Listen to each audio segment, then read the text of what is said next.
Udah gitu juga untuk yang pinjol-pinjol legal, kalau emang penagihannya sebelum jatuh tempo sudah ditagih, bisa jadi dalam pinjol itu terdapat money laundering.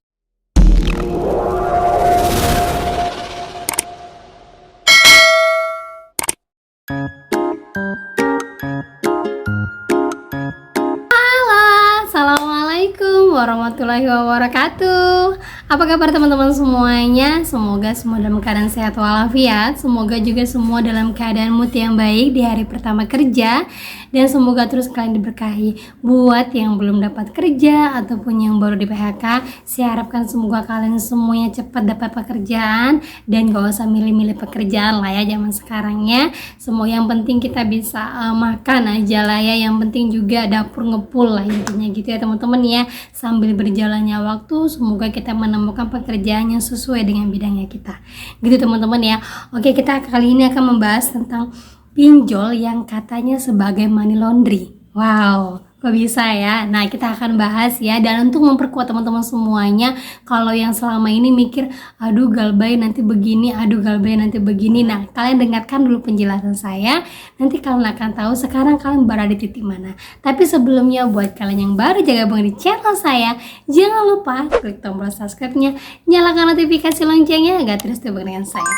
Oke teman-teman, ini dia buat kalian.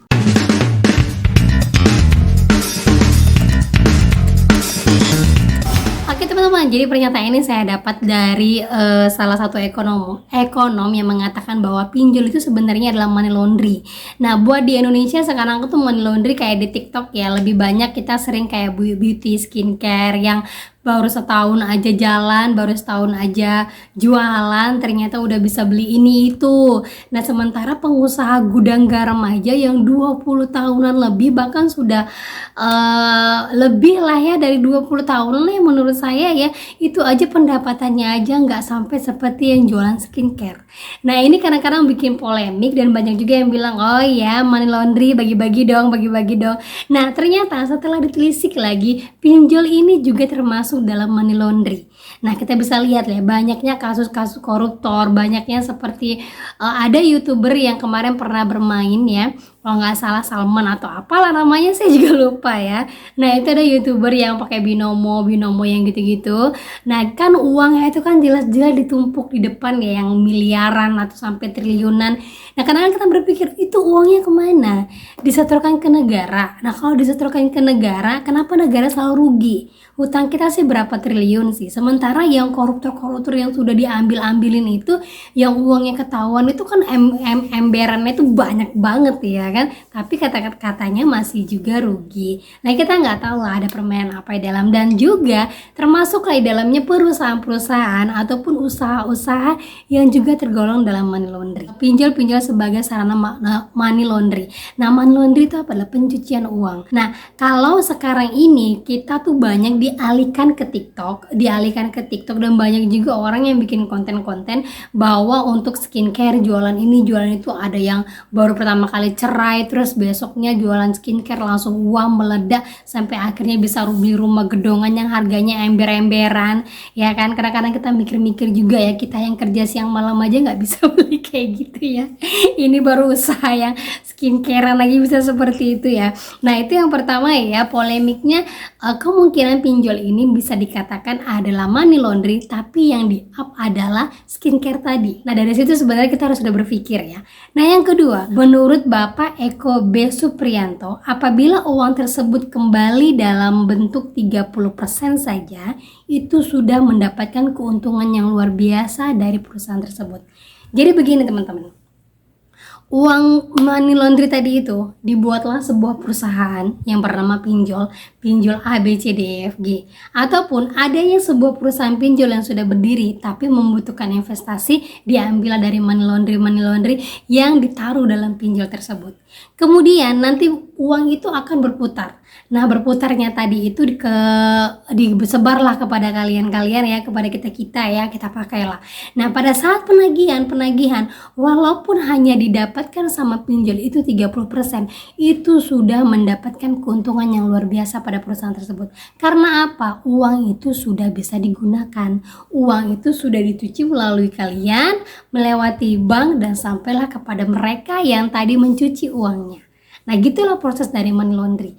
Bukan dari uang si koruptor yang udah dipakai, yang udah kedapetan terus dipakai sama dia. Itu namanya kelihatan sekali bahwa dia mengambil uang dari negara. Tapi kalau uang tadi sudah diputar ke kita, diputar lagi ke perusahaan, berputar lagi ke bank, nah itu sudah menjadi money laundry, uang yang bersih dan sudah masuk ke perbankan dan dianggap sah oleh negara.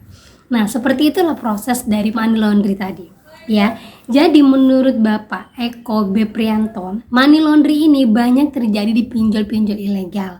Pinjol legal pun ada, tapi hanya beberapa saja. Cuman tidak disebutkan secara detailnya ya, pinjol legal mana yang sudah menikmati dari beberapa money laundry yang sudah dikeluarkan oleh para orang-orang di atas tadi. Nah, kalau pinjol ilegal, kita lihat sendiri ya, pinjol ilegal itu menagihnya kan hanya 2 minggu. Kadang-kadang kita berpikir, orang kita hutang sampai 2 juta ataupun 5 juta, nagihnya cuma 2 minggu terus habis hilang. Kalau kita sampai membayarkannya, mereka baik, tapi kalau nggak sampai membayarkannya, sebar data keluar kondar, tapi nggak ada di isi lapangannya. Kadang-kadang kita berpikir, kok enggak, untung nggak sih ini perusahaannya sampai segini, tapi ternyata di belakangnya itu ada embel-embelnya, money laundry. Jadi seandainya kalian hanya membayarkan 1 kali atau sampai 2 kali saja mengembalikan uang pinjol ilegal tadi, itu sudah sangat menguntungkan bagi pengusaha tadi. Karena apa? Dia bisa menikmati uangnya, dia bisa putar lagi uangnya ke bisnisnya yang lain, dan itu menjadi halal bagi dia. Nggak tahu lah ya gimana ya dalam agama tuh, saya kurang tahu karena saya bukan ahli agama. Yang intinya saya tahu uang aliran dari haram ya akan menjadi karam lah, intinya seperti itulah ya. Tapi ya tergantung dan maksud dan tujuannya, gitu lagi kita kembali ya. Nah, kalau yang untuk ini tadi ya, jadi bisa dipastikan bahwa kenapa seluruh mulai dari wakil presiden dari awal tahun 2000 dulu ya, 2022 itu telah mengatakan bahwa yang namanya pinjol ilegal nggak usah dibayar. Karena apa? Nanti penguntungan si pengusaha yang tadinya mereka emang sengaja memoney laundrykan uang mereka di perusahaan pinjol-pinjol tadi. Makanya saya selalu menyarankan, kalau teman-temannya di TikTok, saya selalu bilang kalau mereka selalu, mbak pinjol ini, mbak pinjol ini, mbak pinjol ini, saya bilang ini ilegal, kok bisa dapat yang ilegal? Wah keren ya. Ya mbak, ilegal, saya cair 7 juta, udah langsung digalbaikan aja, nggak apa-apa. Karena apa? Ya udah, mereka itu dapat dari orang-orang lain yang hanya kembalinya sedikit aja, itu sudah sangat menguntungkan karena mereka sudah bisa menikmatinya. Itulah kenapa sekarang banyak pinjol yang bertebaran di Indonesia, apalagi yang ilegal. Yang katanya ilegal emang tidak ada di kantornya di Indonesia, emang iya. Karena apa? Mereka mungkin membukanya di luar negeri, yang mungkin paling dekat dengan Indonesia mana? Singapura. Ya, Malaysia paling dekat sama Indonesia. Ibaratnya mereka hanya kembali sedikit aja mereka udah seneng. Uangnya itu nggak di mereka semua. Mereka masih bisa menduduki jabatan-jabatan penting di tempat mereka. Gitulah fungsinya teman-teman ya. Jadi kenapa saya selalu sarankan lebih baik kalau yang namanya pinjol ilegal jangan pernah dibayarkan. Udah gitu juga untuk yang pinjol-pinjol legal, kalau emang penagihannya sebelum jatuh tempo sudah ditagih, bisa jadi dalam pinjol itu terdapat money laundry. Karena penagihannya seperti ilegal ya. Jadi buat teman-teman semuanya yang memang merasa saya takut mbak, masih takut sama pinjol ilegal, saya bingung. Nah, kalian sudah tahu ya, udah menambah wawasan bahwa pinjol ilegal itu alirannya dari mana. Walaupun tidak semua, tapi kebanyakan kalau kalian searching lah di Google, kalian carilah pinjol ilegal itu uangnya dari mana. Pertama itu ya seperti saya bilang, money laundry. Yang kedua perdagangan manusia. Yang ketiga organ-organ, terus pendagangan organ-organ manusia. Yang keempat itu adalah sindikat narkoba. Mereka sengaja memutar uangnya biar jangan kelihatan banyak di tempat mereka. Kalau sudah masuk ke perusahaan, otomatis uang itu akan bersih. Gitulah ya moda perputaran dari uang-uang ilegal ini. Gitu teman-teman ya. Dan lanjut lagi ya, pinjol ilegal ini memang tidak usah dibayar karena memang tidak berhukum. Dan juga kalau orang-orang yang pinjam di pinjol ilegal ini tidak akan pernah dipenjarakan atau dipidanakan karena itu menyangkut ke dalam hak asasi manusia, dan juga karena pinjolnya nggak berhukum. Ya, terus bagaimana dengan yang legal? Yang legal juga Yang legal pun dia tidak ada hukumnya. Yang legal pun dia tidak ada hukum yang jelas. Karena apa? Kalau yang namanya nasabah galbay itu tidak boleh dipidanakan, hanya boleh diperdatakan. Itu saja hukum untuk pinjol-pinjol legal. Gitu teman-teman ya. Oke, itu saja yang sudah bisa saya sampaikan buat kalian. Semoga bermanfaat. Akhir kata yang saya ucapkan, Assalamualaikum warahmatullahi wabarakatuh.